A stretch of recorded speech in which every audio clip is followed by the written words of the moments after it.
Bom, gente, tem que agradecer primeiro vocês, né? E todo mundo que topou vir aqui, ouvir um pouquinho do chamado. O chamado é esse, vem se molhar, né? Porque a gente vai falar do mar mesmo, vai falar das coisas que a gente fez a vida inteira. Tem os guias, eu fiz guias, eu comecei como skipper, fiz os guias da costa brasileira, aprendi a tirar retrato. Na Paraíba chama retirar retrato, né? Vocês sabem. E tem também uma empresa de charter que a gente fez, pensando em vocês e pensando nas pessoas que não tinham nenhuma prática na vela, nem prática de velejar, como o Juca faz na escola dele, começa com as pessoas do zero, né? E a gente fez a empresa de charter tirando todas as dificuldades que a pessoa poderia ter para ter um barco. Conseguiu, Beto? Poxa vida. Como? Não tem. Ah, tá bom. Você pode cantar a música. Posso cantar. Gente, essa frase é uma frase que eu tenho comigo dentro do coração, assim, desde que eu acho que eu me entendo de gente, quando eu comecei a mexer com água, né? E o elemento água e nos olhos tem a ver com transmitir também a emoção de estar na água, né? De mexer com as pessoas e mexer com o mais íntimo das pessoas, porque o mar é um lugar para não fazer nada mesmo, e a gente... Olha o Jack. Você veio, Jack? Obrigado.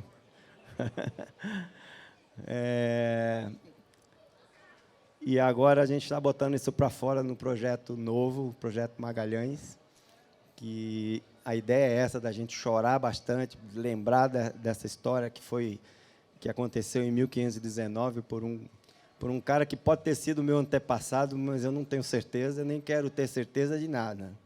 A única certeza que eu tenho é que, na minha certidão de nascimento, tem o nome Magalhães. E que, por acaso, o mar apareceu na minha vida também de uma forma muito estranha, porque eu me lembro com, talvez, 4 ou 5 anos, nas primeiras memórias que a gente tem da vida da gente, é mais ou menos por ali, né? Eu me lembro de ficar dentro de um carro, um Fusca do meu pai, trancado na praia, chorando da hora que eu cheguei na frente do mar até a hora que a gente foi embora, porque eu tinha pânico do mar, mas pânico mesmo. Eu lembro da sensação eu achava que aquilo iria me engolir, eu sei lá. E a minha segunda lembrança que eu tenho como criança é minha mãe com o vestido levantado até a perna, assim, até o joelho, gritando para eu sair do mar, numa casa de praia porque já era noite e eu não queria sair do mar. Então, eu não sei o que aconteceu entre esses dois momentos, mas eu lembro muito bem deles. E, a partir daí, tudo que eu fiz na minha vida foi pensando em barco. Vocês conhecem aquela propaganda da Calói? Pode falar da Calói aqui, Beto? Que o menino fala: pai, cadê a minha Calói? Você esqueceu da minha Calói? Lembrou da minha Calói? Ah, cadê a minha Calói? Eu era assim com o barco. Pai, cadê meu barco? E ele: calma, você vai ter um barco. E eu pedia para ele todo dia um barco, até que ele me deu uma jangada. E essa jangada que ele me deu, meu pai era um cara muito didático, filho da puta também, porque ele podia ter me dado uma jangada navegando e me deu uma jangada toda destruída. E eu cheguei da escola, nas férias, a gente tinha uma casa da praia, né? Eu cheguei, ele: teu barco está lá. Eu fiquei louco, né? Imagina, eu fiquei um mês sabendo que eu tinha um barco e não tinha visto o barco. Quando eu cheguei, a primeira vez que eu vi o barco, eu já estava fazendo cruzeiros pelo mundo, né? Com o meu barco na minha cabeça. E a jangada estava destruída. E eu: pai, está destruído. Ele disse: esse cara aqui vai te ajudar nessas férias a tu reconstruir teu barco. E isso foi em 1800 e... Foi no século passado, pelo menos, né? Foi no século passado. E foi um encantamento, porque nós fizemos uma espécie de tenda, né? Por conta do sol, com a vela antiga dessa jangada. E essa tenda virou o ponto de encontro de todos os pescadores da Praia do Poço, que tinham, sei lá, 40, 50 jangadas, todas a vela, né? E eles iam lá embaixo naquela tenda no final da tarde contar a história. E eu, um garoto de 8 anos, aprendendo a colar as coisas e cortar, serrar e aparelhar a jangada com um carpinteiro, um mestre, e ouvindo aquelas histórias todas. Então, eu estou aqui também por conta disso tudo que aconteceu, né? A vida da gente é um trem, né, que vai andando. E aí apareceu esse camarada aí, né, com a Thaís, e na época era o Google. E eu vi na TV os dois, assim, uma matéria que eles iam dar a volta ao mundo num Peterson 33, assim, bem surrado. Eu olhei, eu estava fazendo meu livro, olhei para a televisão e falei para a Anice, minha esposa, eu falei, por onde é que esses dois estão pensando que vão com esse barquinho, né? E a gente caiu na risada lá. Não, eles não vão a lugar nenhum, mas vamos ver o que, é que vai acontecer. E aí virou filho, né? E pra gente foi uma coisa assim, totalmente oposto da história do Hélio. Eu comecei a velejar com 35 anos, sem nenhuma experiência de mar, de barco, de nada. Mas toda a minha vida profissional ou pessoal, eu sempre busquei um cara de cabeça branca que tivesse uma experiência, né?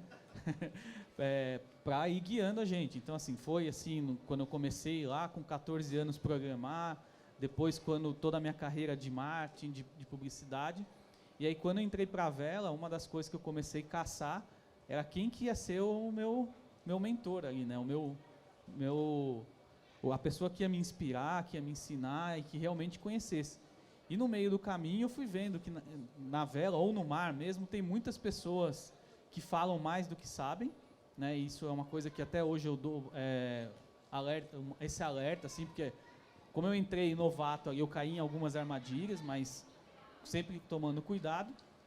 E o Hélio apareceu na nossa vida no barco do lado, na primeira marina que a gente parou quando a gente decidiu que tinha largado tudo e ia viver a bordo, né? E ele já veio falando para a Thaís assim, vocês não vão a lugar nenhum sem meu guia. Aí a Thaís falou assim, o que esse cara quer? Eu falei, não, esse cara aí, vamos ver. E a gente foi atrás do guia dele. Eu me enrolei eles. É difícil achar um cara. Bom, essa viagem a gente está... Eu acho que é normal, a gente fica ainda... Que nome que a gente vai dar para ela? As pessoas às vezes perguntam, quando é que vocês vão sair? E eu respondo que a gente já saiu faz muito tempo. A gente saiu para essa viagem na hora que ela foi concebida e pensada, numa viagem que eu fiz a Sevilha. E eu vi lá, eu já tinha lido os livros de Fernão de Magalhães, e quando eu cheguei lá, eu tive um sentimento muito estranho, que eu tinha que fazer essa viagem de novo, sendo um Magalhães por acaso ou não, e aprendendo a navegar por acaso ou não. Então, o Beto outro dia me perguntou qual que era o porquê de fazer essa viagem, né? Uma pergunta de gente de marketing, né? E o que me veio na cabeça, eu respondi para ele, foi que eu não quero de jeito nenhum chegar no meu leito de morte e pensar que eu podia ter feito essa viagem agora e não fiz, por algum motivo, ou por preguiça, ou seja lá o que for. Eu vou ficar, com licença da palavra, eu vou ficar muito puto mesmo, comigo. Se eu chegar lá e dizer, caramba, eu tinha lá atrás, com 62 anos, a oportunidade, uma companhia, um barco e todas as condições e uma história para contar e não fazer. Então, que isso sirva também para todo mundo que está aqui. Se você tem algum plano ou algum sonho, ou você pensa em morar a bordo, às vezes as pessoas me ligam para comprar um barco e falam, olha, eu estou querendo comprar um barco daqui a 5 anos, porque aí eu vou me aposentar, vou fechar a empresa, ou meu filho vai terminar a faculdade. Aí eu falo, cara, eu morro de inveja de você. A pessoa para, mas inveja de mim? Eu tenho inveja de você. Diz, por quê? Porque eu sei que você sabe quando vai morrer. Não é? Se o cara está fazendo um plano para daqui a 5 anos, ele sabe que não vai morrer nos 5 anos. Eu não sei. Quem é que sabe se a gente vai estar aqui amanhã, né? Então, se você está pensando em comprar um barco, se você está pensando em fazer uma viagem, se você está pensando em morar a bordo de alguma forma, vai. E vai agora, para você não se arrepender depois.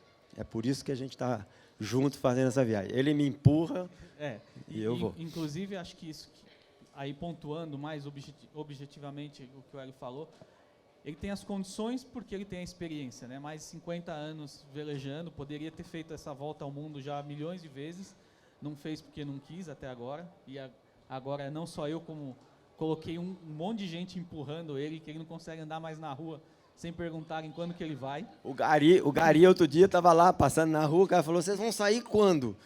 E eu olhei pro cara e disse, eu sigo vocês. Fala que o negócio tá complicado, a gente vai ter que sair, Beto. Então tá todo mundo empurrando e vamos empurrar o Hélio, porque Ó, a pergunta que ninguém nunca fez. a gente já vai chegar nisso aí. As condições de um barco, né? Então, ele tem o melhor barco do mundo, que não é o dele, para poder fazer isso, e é o Amel, né? O melhor barco nas condições do que a gente quer fazer, caiu para ele, né? Sem ter precisado comprar, que é a melhor coisa ainda, né? É um barco que vai nos dar total segurança, conforto, e acho que nós vamos conseguir mostrar para as outras pessoas que não precisa ser aquele barquinho velho caindo aos pedaços para dar uma volta ao mundo, né? Isso inclui mais gente, né? Mais casais ou mais famílias, de dizer, bom, eu posso dar, porque embora seja um barco caro, tem muita gente que tem casa muito mais cara que isso e está lá só vivendo o sonho através do YouTube e tal. Sim.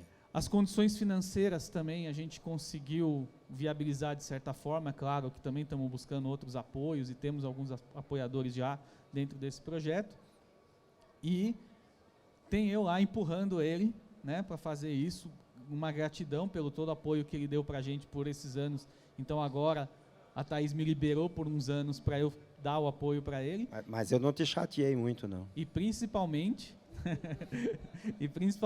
para não deixar ele morrer no meio do caminho, porque ele é um encrenqueiro, como o tataravô dele, Magalhães, lá. Não. Então tem que trazer ele de volta. Por isso que a gente está falando, é a segunda chance de Magalhães, ou se não a volta, né? É. E por que a segunda chance? Todo mundo conhece a história dele, de Fernando Magalhães? A segunda chance, pode mudar o slide. A segunda chance é porque esse cara aí, em 1519, ele partiu com essas 5 obras de artes aí, são 5 navios de madeira, com velas redondas.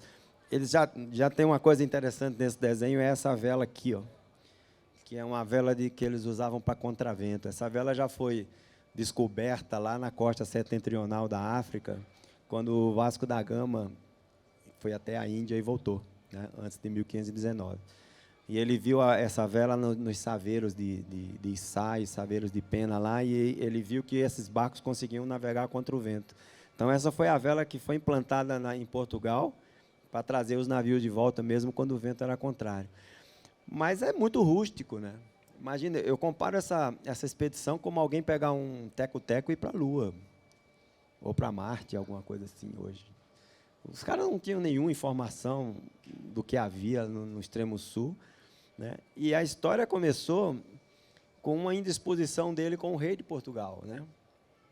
Ele teve algum problema lá, que não vem muito ao caso, e o rei negou a expedição para ele. Na verdade, passa aí, Beto, por favor. Na verdade, o que acontecia, passa mais um. O que acontecia é que Espanha e Portugal dividiram o mundo em 2, né? Uma das linhas, que era essa aqui do Tratado de Tordesilhas, dividia o planeta num lado, mas a outra linha, aonde ela estava, se ninguém nunca tinha feito a circunnavegação da Terra? Então, era sempre uma dúvida. E as Ilhas das Especiarias, elas estavam bem aqui, num lugar muito duvidoso, se ele estava no reino da Espanha ou se ele estava dentro do reino de Portugal, na parte do planeta de Portugal. Provavelmente, quando Magalhães chegou lá e propôs a expedição, ele estava com boa intenção de provar que aquela linha estava dentro de Portugal. Mas o próprio rei estava em dúvida, e os próprios sábios da época estavam em dúvida se essa linha botaria as Molucas dentro do planeta português. E o rei, obviamente, negou a expedição. Então, ele, na verdade, a primeira pergunta dele foi pedir um aumento no soldo, né? Ele já tinha navegado para esse lado do mundo aqui como português. Ele tinha participado da tomada de Calicut, tomou de Malaca também. Ele era um português ativo nas forças, né, do exército de Portugal. E o rei falou, olha, não tem dinheiro para você, para aumentar os soldos. Então, me dê um navio para eu fazer a carreira das Índias, que era a busca para as especiarias que valiam tanto quanto o ouro. E o rei falou para ele que ele não tinha navio para ele. Os dois não se davam bem mesmo, né? Ele falou, então, o senhor se importa se eu for trabalhar para outra pessoa? Porque eu preciso trabalhar. Não, você trabalha para quem você quiser. Ele foi na Espanha, com os mapinhas dele embaixo do braço, e ofereceu a expedição para o rei da Espanha, que olhou o seguinte: o rei da Espanha estava tentando passar aqui, ó, porque eles já tinham visto o Pacífico aqui da América Central. Balboa já tinha ido aqui a pé e tinha visto o oceano, mas não tinha passagem por aqui, eles já estavam tentando passar por todos os lugares e não tinha uma passagem. E Magalhães trouxe a brilhante ideia de que sabia onde estava a passagem.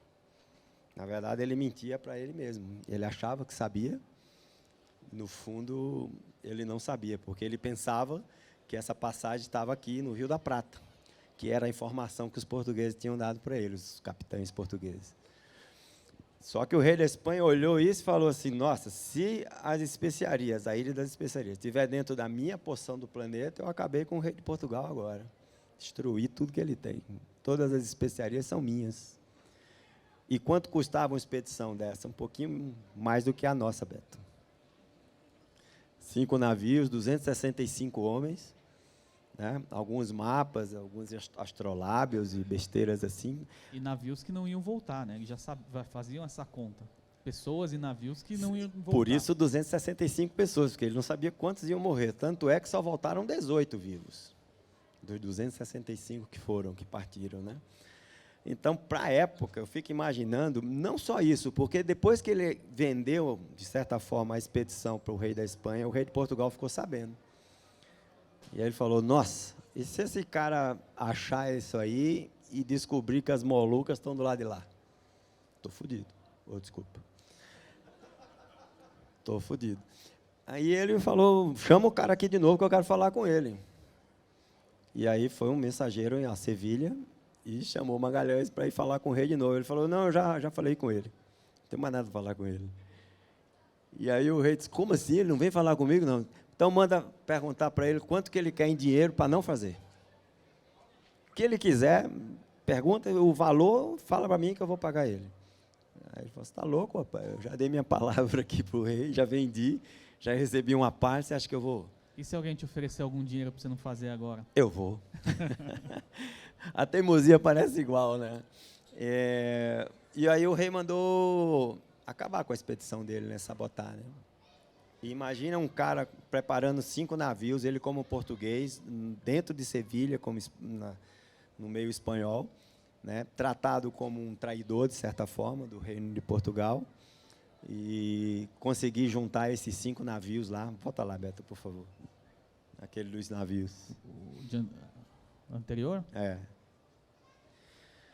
E aí, a dele era a Trinidad, a nau que ele escolheu, e, inclusive nem foi a nau mais rápida e nem maior, por um motivo muito interessante. Ele bolou aí. Vocês já fizeram alguma regata mais longa, tipo Noronha? Alguém já fez? Não? Aqui. Você sabe que no dia seguinte da regata Noronha largam 130 barcos, vai. Então tem aquele acúmulo de barcos ali. No dia seguinte, você está navegando para Noronha, você não vê barco nenhum mais. Raramente você vê uma velhinha lá longe. Você imagina isso com rádio, com GPS, todo mundo no mesmo rumo, né? Com plotter, com radar, com tudo que a gente tem hoje. Imagina em 1519, ele pegar 5 navios à vela e conseguir fazer uma volta ao mundo praticamente, sem um navio desgarrar, sem se perder, sem nenhum rádio para dizer: avança aí, ou vem para cá. Ele criou um sistema de sinalização na nau Capitânia, que era dele, a Trinidad, e ninguém podia se adiantar da nau Capitânia, era a primeira regra. Todo mundo tinha que andar atrás da nau Capitânia, que era dele. Então, com isso, ele colocava não só o rumo que ele queria ir, porque ele também não falou o rumo para ninguém, como a velocidade que ele queria andar e quais as manobras de velas que ele queria fazer. Ou seja, quando ele risava uma vela, todo mundo tinha que diminuir a velocidade, todo mundo tinha que risar. Eu acho isso uma das coisas mais incríveis dessa expedição dele de 1519, ele conseguir manter esses 5 navios juntos, sobre tempestades, sobre calmarias, né, sobre todas as coisas que a gente sabe que acontecem no mar, e barcos completamente diferentes um do outro, né? Esse é um mapa mais moderno da travessia dele, né, da viagem dele. Essa rota vermelha que começa aqui, né, em Sevilha, e acaba aqui em Cebu, porque aqui ele morreu, né? E aqui há indícios que ele passou na Paraíba, onde deixou um Magalhães, e depois em Salvador, na Bahia, e onde deixou outro, Antônio Carlos Magalhães, e foi deixando a família Eu vou arranjar um jeito de denegrir sua bisavó também, viu? Você vai ver, se daqui pro fim da viagem a sua bisavó não vai virar outra coisa. Ele fica esculhambando minha bisavó. Mas eu acho que houve um romance. Né? Ele morreu aqui e alguns historiadores espanhóis dão o Sebastián del Cano, que conseguiu completar a viagem nessa rota azul aqui até de volta a Sevilha, como sendo o primeiro homem a ter dado a volta ao mundo, porque partiu de Sevilha e chegou em Sevilha, né? Mas Magalhães, quando ele chegou aqui em Cebu, nas Filipinas, ele tinha um escravo malaio daí dessa região, que era o Henrique. E como ele soube que fez a volta ao mundo? Quando o Henrique reconheceu a língua nativa. Porque não tinha nenhuma conta, não tinha nada que desse a ele a certeza de que ele tinha completado a volta ao mundo. Porque anteriormente ele tinha saído, né, de Portugal e vindo até aqui pela África. Sim, ele tinha participado da dominação da Índia e daqui dessa região, e ele já tinha ido lá. E lá ele pegou o escravo, o Henrique, que acompanhava ele, que era muito mais um amigo do que um escravo. E quando chegou ali, que o Henrique reconheceu a língua, ele falou: aqui eu dei a volta ao mundo. Então, ele realmente foi o primeiro homem a sair de um ponto e voltar para o mesmo ponto, né? Que foi ali, e não em Sevilha. Essa é a grande descoberta dele, né? Que foi uma forma de sair do Atlântico para o Pacífico. É uma merda de lugar, porque ventos fortes, correntes, marés de 9 metros de altura, tudo que tem de ruim no mar tem aí nesse estreito, né? Fora esse mapa foi um mapa dele, né? Não tem ainda os milhares de canais que existem nessa região, né? Tem o princípio do estreito aqui. Diziam que o estreito tinha achado ele e ele não tinha achado o estreito. Porque quando ele se aproximou do Cabo das Virgens, que é esse cabo aqui, primeiro que ele foi perdendo tempo, né? E teve que invernar numa baía um pouquinho ao norte daqui. E quando foi no próximo verão, que ele dobrou aqui, uma tempestade pegou a frota aqui, e 2 navios ficaram para fora e 2 foram levados pelo vento para dentro dessa baía, e eles tinham a certeza que os navios iam se perder. Até que eles viram no fundo da baía uma passagem, aquela passagem estreita lá, e entraram numa segunda baía. E o vento ainda castigando, eles acharam que nessa baía eles iam morrer. E aí viram a passagem para a terceira baía, né? E dizem que foi por isso que o estreito achou ele, né? E ele não achou o estreito. Além disso, depois que ele passou aí, achou que 40 anos ninguém conseguiu passar de novo. Diziam que o estreito tinha se aberto para ele e tinha se fechado de novo, né? Bom, esse é o Trinidad 2024. Esse é o nosso barco, né, Beto? Igualzinho. Imagina, gente, quanta tecnologia tem nesse negócio aí que permite a gente ir em 2, fazer a mesma viagem que esse cara fez em 1519, morrendo gente e se acabando. É um barco que eu considero hoje, para navegar, o melhor barco que eu conheço. Não sei se é do mundo, mas é o que eu conheço. Diga. E toda essa tecnologia, na verdade, não vai só nós dois, né? A gente vai fazer um convite para todos vocês e todas as pessoas que se interessarem por isso, a embarcar com a gente, porque a gente vai colocar as pessoas dentro desse barco, né? Seja através de vídeos normais de YouTube que a gente costuma fazer, né? Vídeos curtos, mas o principal vai ser uma câmera 360, em que vocês vão poder sentar ali no computador de vocês, celular, em algum lugar, e por 1 hora, durante alguns períodos, ficar lá com a gente, sentado, ouvindo o que a gente está ouvindo, ouvindo o que a gente está conversando. Só não vai dar para falar ao mesmo tempo, mas dá para mandar mensagem, dá para interagir com a gente. Então, a ideia é que a gente consiga embarcar, não 300 pessoas dessa vez, mas todas possíveis, imagináveis, né, em todas as línguas aí. Isso é outra coisa curiosa. Na verdade, essa viagem já faz muito tempo que eu planejo ela, né? Mas sempre que eu pensei nessa viagem, eu pensei exatamente nisso, de levar as pessoas para o barco.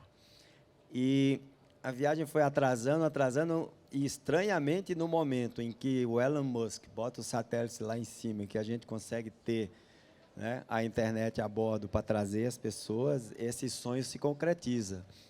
E isso é mais uma certeza de que eu acho que eu não vou morrer. Isso não, não temos muita certeza ainda. Nenhuma. Mas mais que isso, eu acho que é uma forma também de mostrar que uma navegação como essa é uma coisa mais realista e menos o que as pessoas costumam normalmente contar em livro ou em vídeo, que é aquela coisa mais editada, né? Alguns vão mais pelo lado daquela coisa difícil de estar fazendo, de eu sou o herói, outras pessoas contam, que maravilhoso, os golfinhos e não sei o que lá, e acho que a gente vai mostrar um pouco a realidade. Vai ter dias que vai ter golfinho, vai ter dias que vai ter tempestades, vai ter dias que não vai ter nada, vai ter tédio, e a gente vai tentar mostrar exatamente como que é, para ver se incentiva mais pessoas a passarem por isso. E o pior é que não vai dar nem para mentir, né? Não. Isso é a pior parte dessa história.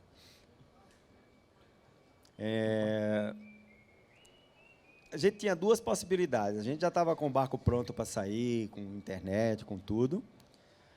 E sentamos e tomamos uma decisão.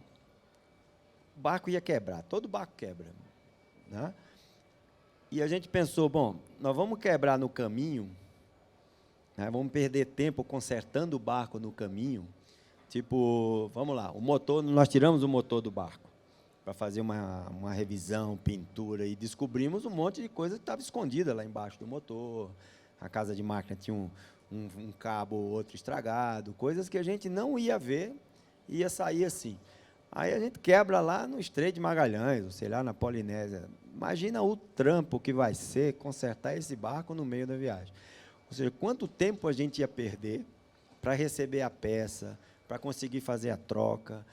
E aí a gente pensou, vamos perder esse tempo agora, antes de sair, né? E aí começamos a desmontar o barco, e o Beto, vocês conhecem o duendes?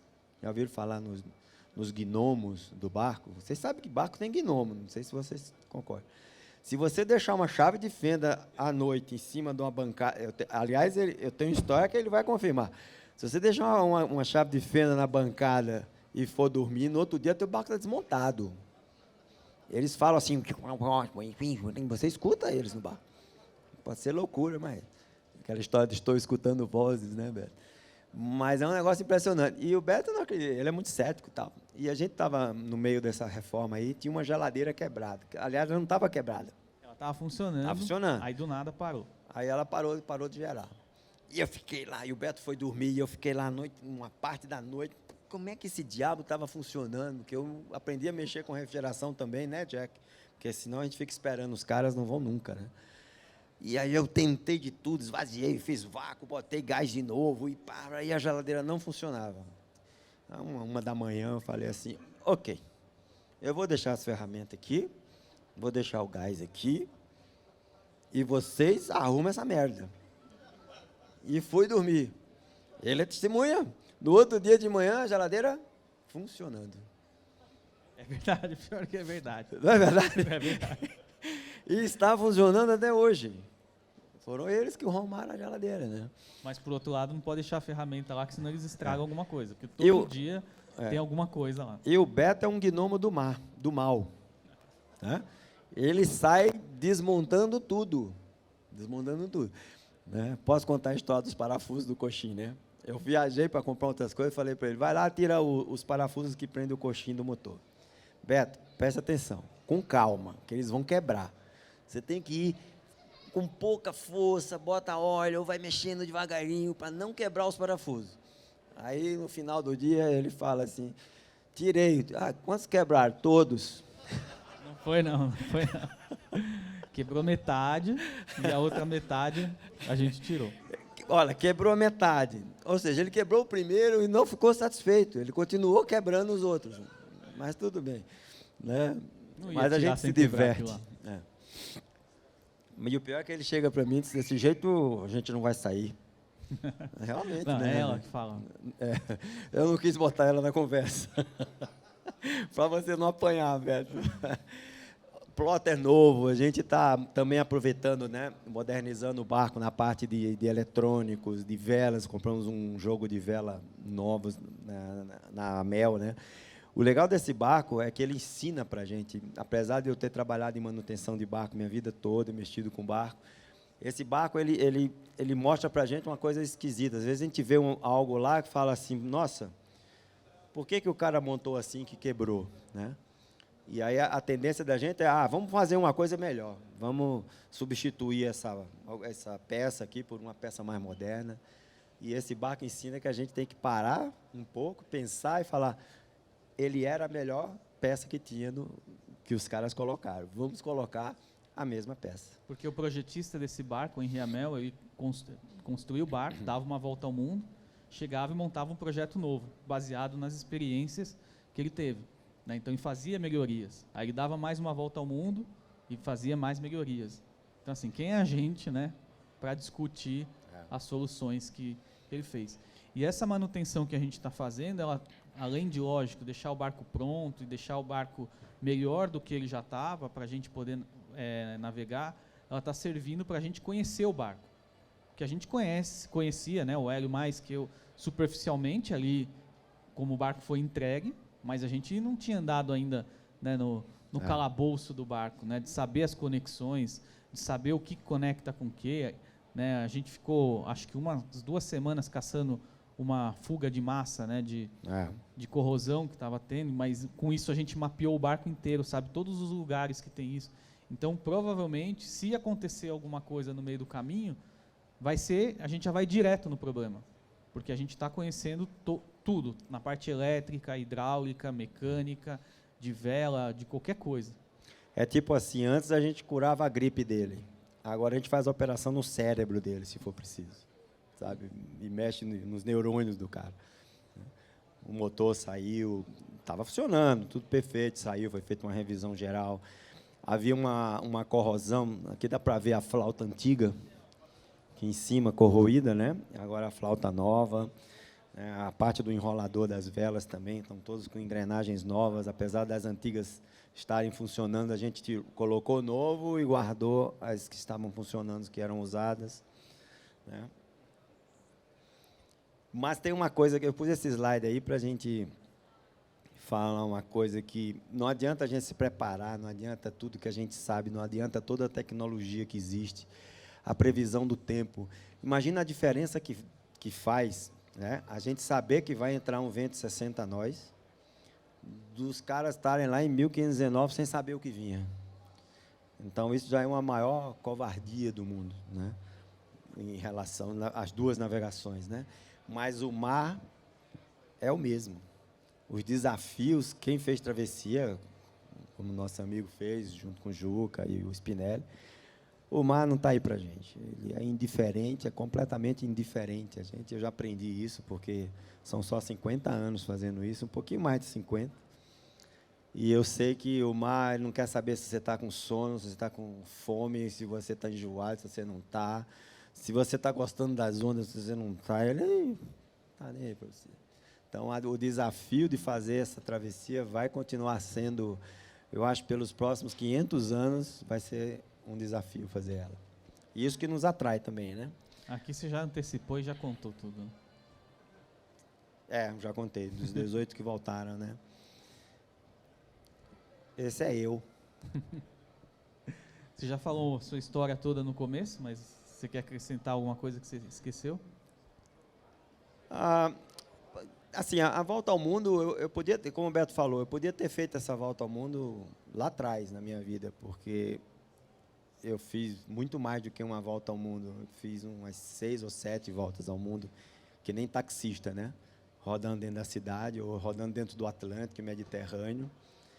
Eu fiz 7 voltas ao mundo em milha percorrida. Mas nunca tinha feito uma volta ao mundo, porque, para mim, faltava um propósito. Fazer uma volta ao mundo, por quê?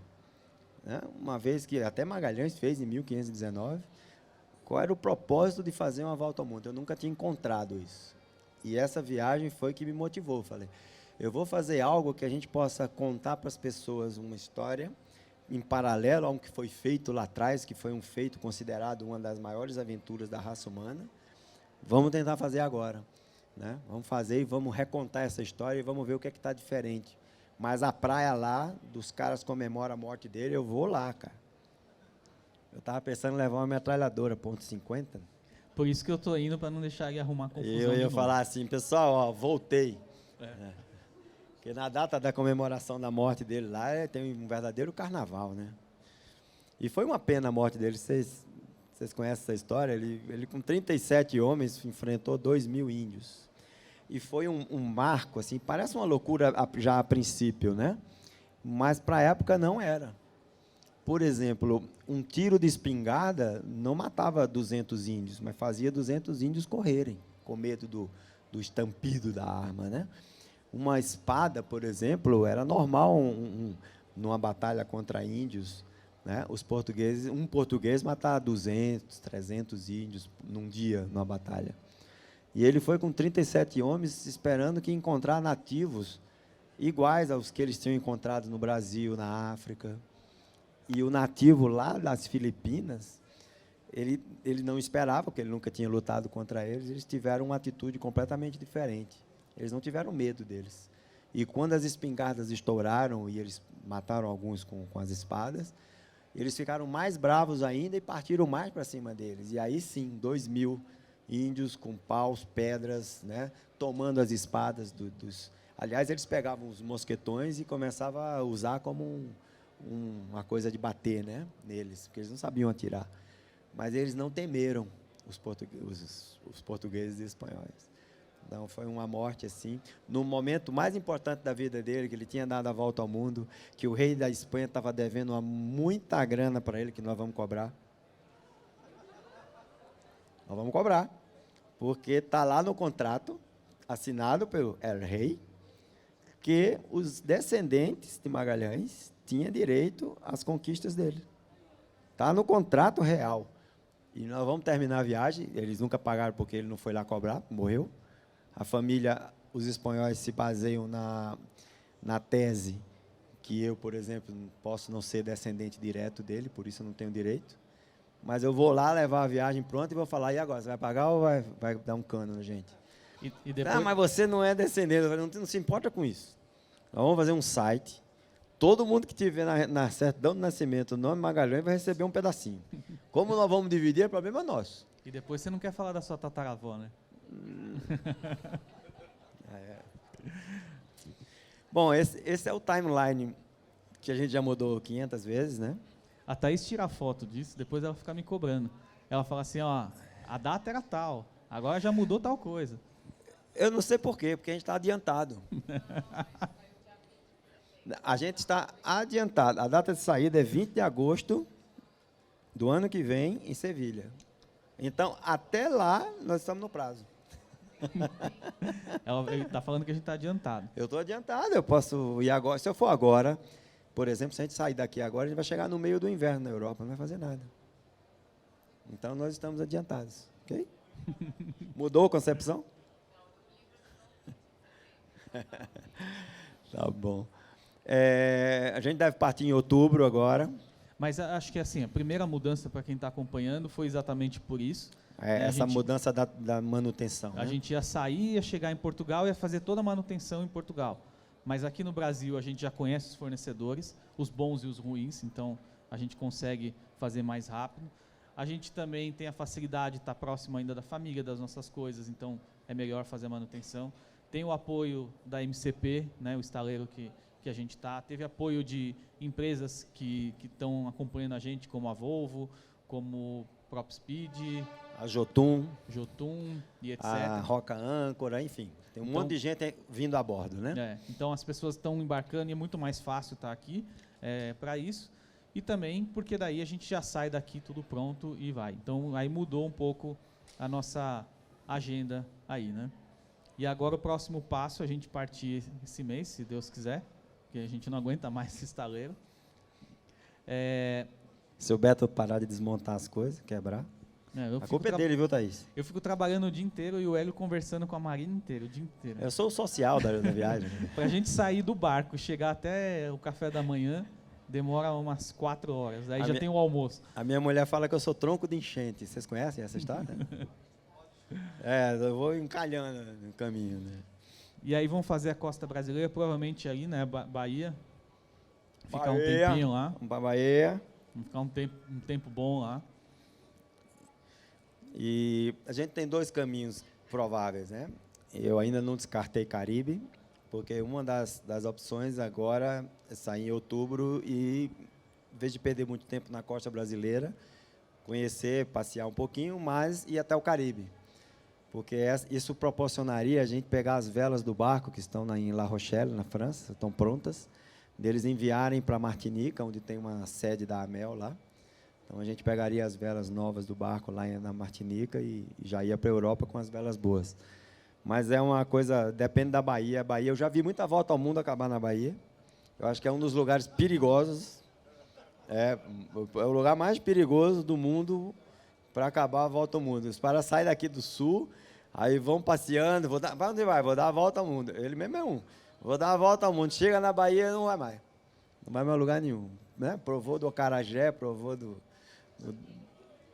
Para mim aqui tá bom, não precisa mais ir para o mundo, né? A primeira seria até Paraty, né? A Baía de Paraty, que a gente Paraty já vai pular. já é difícil de pular. Não posso deixar você passar ali perto, que senão Não. você enrosca lá. Então essa já vamos direto, né? Aí, o plano dele é sair de Santos direto para Bahia. No máximo parar em Abrolhos. Não, né? Abrolhos, vamos fazer o sul da Bahia, Baía do Camamu, vamos fazer a Bahia como deve ser feita a Bahia, né? Eu não sou baiano não, eu queria ser, viu, gente? O baiano já nasceu lá, não tem jeito dele ser outra coisa, né? Mas eu queria ser baiano. É isso mesmo. E aí a gente vai sair lá da Europa. Essa é a data fixa que a gente tem, que é a data de partida dele lá, né? Da partida dele. E antes disso, só entre março e abril, a travessia do Atlântico, que é a melhor, quando começa a janela, na verdade. Né? Porque também não dá para a gente ir em qualquer momento. Nesse momento aí já temos a rota definida, se sair daqui ou se sair do Caribe. E tem outra coisa boa nesse projeto também. Eu vou lá em Portugal primeiro. Eu vou falar com o rei primeiro. E eu vou perguntar para ele, eu estou vindo aqui de novo. Você vai falar que sim ou que não, velho? Você preste atenção. Se você falar que não, eu vou para Sevilha. Né? Então, vai ter algumas brincadeiras assim, que são brincadeiras sérias, né? Que a gente vai colocar. Vamos produzir um documentário. Isso aí vai produzir um livro de imagens, vai ter bastante coisa para vocês depois acompanharem.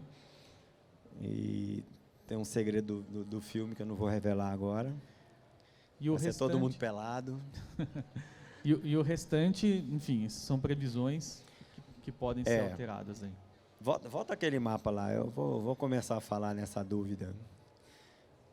Ele tinha um contrato com o rei da Espanha de descobrir o caminho para as Índias, para pegar as especiarias nessa região aqui, né, onde eram produzidas, usando apenas a parte do mundo que era espanhola, que é essa parte de cá. Né, para não ter conflito com o rei de Portugal, porque, inclusive, os 2 reis eram meio amigos, assim, né? Então, para não entrar nessa área portuguesa do planeta, a ideia era achar o caminho como Colombo. Colombo quis fazer isso também, vocês lembram, né? Só que Colombo era um frouxo, né? Só chegou aqui, né? Chegou aqui e voltou, né? Pertinho de casa, né? E então a gente tem eu tenho especialmente essa dúvida se essa viagem dele continuaria na rota que o Sebastião del Cano continuou, que era terminar a volta ao mundo. Eu acho, estudando os livros, que ele já estava pensando em como fazer o caminho de volta para a Espanha e estabelecer essa rota como a verdadeira rota que ele foi buscar, a verdadeira viagem dele, né? Eu ainda não tomei a decisão, mas estou bem tentado a voltar dali, né? E tentar, claro, agora a gente já sabe onde estão os ventos favoráveis para voltar para o estreito, então talvez a gente desça até a Austrália ali, e aí cruze o Pacífico pela parte sul do Pacífico, com ventos favoráveis para a gente voltar para a Espanha. Mas isso é uma coisa que vai ser resolvida depois. Vai depender como vai ser a ida, né? E se a gente não vai morrer lá, não sei. E aí, terminou, Beto? Vamos lá. Esse é o cronograma que a gente já acabou de falar. E esses são os objetivos, aquele negócio do propósito, né? Que é comemorar os 500 anos de uma das maiores façanhas náuticas já feitas no mundo, completar a viagem interrompida pela morte dele lá nas Filipinas. E o pior é que agora lá está cheio de pirata, né, gente? As Filipinas não tá... Foi os índios que mataram ele, não sei o que vai acontecer com a gente. Produzir esse documentário histórico contemporâneo educacional, porque uma das ideias do projeto é produzir algo educacional que a gente possa fornecer para as escolas.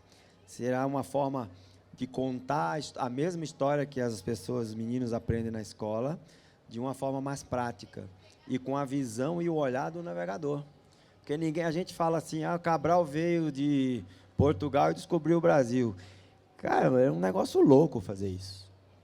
A fome, a sede nos navios, né? As doenças, o escorbuto, as coisas que os navegadores passaram para descobrir o mundo nunca foram contadas de forma clara. Tem uma coisa até interessante, que eles levavam muito vinho, porque o vinho não estraga, diferente da água. Então, a forma de se hidratar era encher o barco de vinho, ao invés de água. Né? Por isso que os velejadores normalmente bebem bastante, que não é o nosso caso. Mas... O Bebum já achou uma desculpa, tá vendo? Né? Mantém canais da internet e redes sociais, um diário de bordo online. Trazer uma saca de cravo. Olha só, vamos lá, eles iam lá para pegar cravo. Morria um monte de gente, se acabava tudo para pegar cravo, cara. Né? Vamos trazer uma saca de cravo no século XXI, a vela. Vamos lá buscar a vela, como eles faziam em 1519. Vocês vão poder comprar um cravinho da Índia num diploma, que tal? A gente fazer um diploma assim, bota um cravinho. A gente dá para os assinantes que forem na viagem. Eu vou vender isso. Imagina o quanto custa ir buscar uma saca de cravo lá do outro lado do mundo, Beto. O cara quer dar de graça. Está custando caro. E quem vai pagar a viagem? Correlacionar as duas viagens para entender melhor o feito, né? E aquilo que eu falei, da gente manter um diário de bordo, ao mesmo tempo, onde eles estavam naquela data e que dificuldades eles estavam vivendo e como que nós estamos vivendo no barco, para a gente fazer uma alusão disso, né? Navegar a vela, né, que era o mesmo combustível usado em 1520, focar no feito náutico dos países, Espanha e Portugal. Na verdade, eu queria ter as duas bandeiras na popa do barco, acabar com essa rixa que dura 500 anos, que Portugal fala que o espanhol só fez porque Magalhães era português, e o espanhol fala que o Magalhães era um traidor. Acabar com essa briga, focar no feito náutico da viagem e levar as duas bandeiras juntas, porque afinal foram homens dos dois países, né? E foi um feito dos dois países que foi importante para a gente que gosta de barco, né? Resgatar para ele, né, o feito de ter sido o primeiro homem a dar a volta ao mundo lá nas Filipinas, documentar as dificuldades das viagens em busca do cravo, né, da Índia e de sua importância econômica, e recontar a história com o olhar dos marinheiros, foi isso que eu falei há pouco. Os grandes heróis da história dos descobrimentos. Acabou? A gente tem mais 10 minutos, e aí a gente... Vamos fazer o sorteio dos guias? Se você queria sortear e também abrir para pergunta, a gente pode correr aí. Vamos perguntar logo? Alguém tem alguma pergunta? Fala, Juca. Preste atenção, hein? Não vai perguntar do vento de repente. Vamos rápido. Vamos rápido. Pergunta.